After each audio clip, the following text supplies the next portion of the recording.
কেন এটি বলছেন না বিগত 15 বছর ধরে আপনার দেশ থেকে যে পরিমাণ অর্থ পাচার হয়েছে তা দিয়ে আপনার দেশে 2 বছরের বাজেট দেয়া যেত? তৃতীয় বক্তা আসছেন সার্জিস আলম, তার নির্ধারিত সময় 5 মিনিট 30 সেকেন্ড। ধন্যবাদ বিজ্ঞ বিচারক মণ্ডলী। বিজ্ঞ বিচারক মণ্ডলী, আজকে পক্ষ দলের তৃতীয় বক্তা যেখানে শেষ করেছে সেখান থেকে শুরু করতে চাই।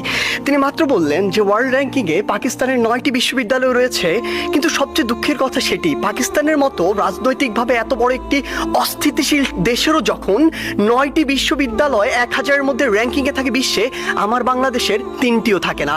আমার বাংলাদেশ এ কারণেই সফলতম হতে পারে না। তিনি আজকে বললেন আমরা নাকি আমাদের যে স্বপ্ন সেটিকে বিশ্বাস করি না। আমরা একটি দেশ নিয়ে যখন কথা বলবো তখন শুধু স্বপ্নের উপরে ভর করে থাকতে পারি না, ওই আবেগ দিয়ে চালিত হতে পারি না। যদি আমার স্বপ্নকে বিশ্বাস করেই আমি দক্ষিণ এশিয়ার মধ্যে সফলতম হতে পারতাম, তাহলে এত ছোট স্বপ্ন দেখতাম না, আমি পুরো পৃথিবীর মধ্যে সফলতম হওয়ার স্বপ্ন দেখতাম। কিন্তু